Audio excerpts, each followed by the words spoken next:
Good afternoon. It's Wednesday, the 28th of July, 2021, just after 1 o'clock. Welcome to UK Column News. Your host today, Mike Robertson, myself, Brian Gerrish, and we're delighted to be joined by Alex Thompson, speaking to us from dear old Blighty, as opposed to the Netherlands. Well, we're going to get straight on with the latest technical briefing, number 19, released on the 23rd July. Now, of course, technical briefing number 17 got me into a bit of trouble because I made some comments about it, which were disagreed with by some.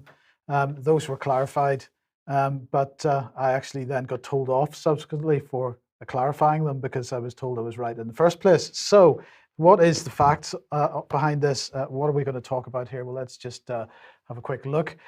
This table 5, attendance to emergency care and deaths by vaccination status amongst all sequenced and genotyped Delta cases in England from the 1st of February to the 19th of July 2021. And of course, what we're talking about here is the government's numbers. We're not making any statement about whether these cases are genuine or not. We've made plenty of statements in the past about PCR and the reliability of PCR.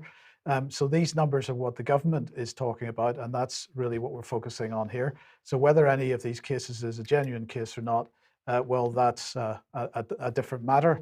But if we look at the all cases line here, for people that have been vaccinated and unvaccinated, well, what do we get here? We get a vaccinated total of 82,864 cases and an unvaccinated total of 121,402 cases. Now, are those numbers accurate? Well, it depends on who you speak to, because although the numbers in the table, Public Health England claim are accurate, whether somebody is considered to be fully vaccinated or not, and whether it's appropriate to say that there's 82,000 people that are vaccinated in total or not, is what is really at the bottom of the debate about this table, because the mainstream press will say, well, the only people that are fully vaccinated are those that are double dosed, and there's only 28,773 of those.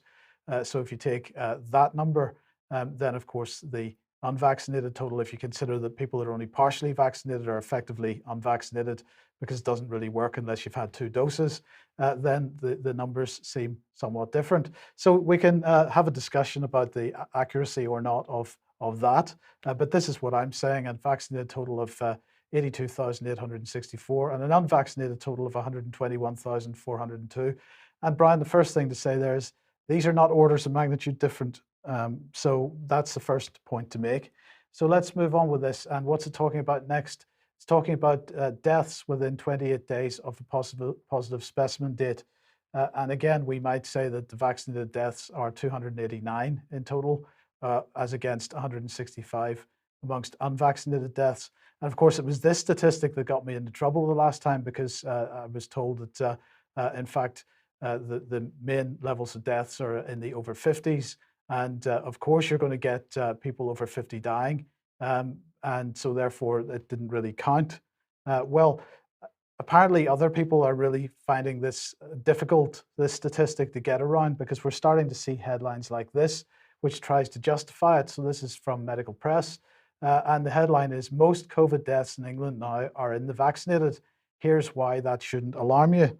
And so they talk about a simple thought experiment. Imagine everyone is now fully vaccinated with COVID vaccines, which are excellent, but can't save all lives. We'll come on to that in a little bit. Some people who get infected with COVID will still die. All of these people will be fully vaccinated, 100%. That doesn't mean that vaccines aren't effective at reducing death. The risk of dying from COVID, they say, doubles roughly every 7 years older a patient is.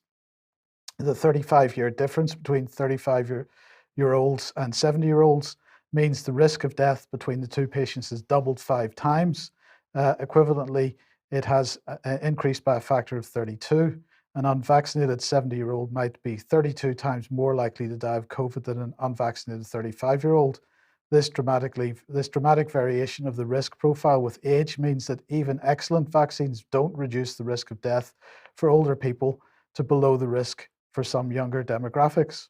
Okay, that's their claim. That's what they're saying.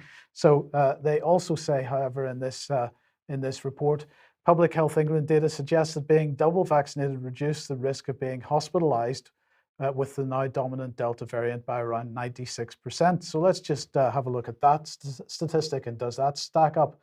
Well, coming back to the technical briefing 19 and looking at attendance to emergency care and deaths by vaccination amongst, this is what the table is about, same table. And what we're looking at here is cases where presentation to emergency care resulted in an overnight inpatient admission. It seems to me that if somebody goes to emergency care and they're released on the same day, that doesn't really count. We've got the stress on the NHS is in beds. So if people aren't occupying a bed, then we shouldn't be worrying about it too much. But anyway, so let's play the game and only count the double vaccinated hospitalizations, and in which case they're saying 474 people are vaccinated, are hospitalized, and in unvaccinated 1,742. But this is between the 1st of February 2021 and the 19th of July 2021. So I'm not certain that that's putting any particular pressure on the NHS. And particularly when you look at the relative to the number of cases, it's not, the number of cases is not resulting in hospitalizations, not even amongst the unvaccinated. So where's the effect of the vaccine? It's not clear, but we'll come on to this a bit more in a second. Now, if we go back to deaths then, and we look at double vaccinated deaths, 224, unvaccinated deaths, 165. It's still, if you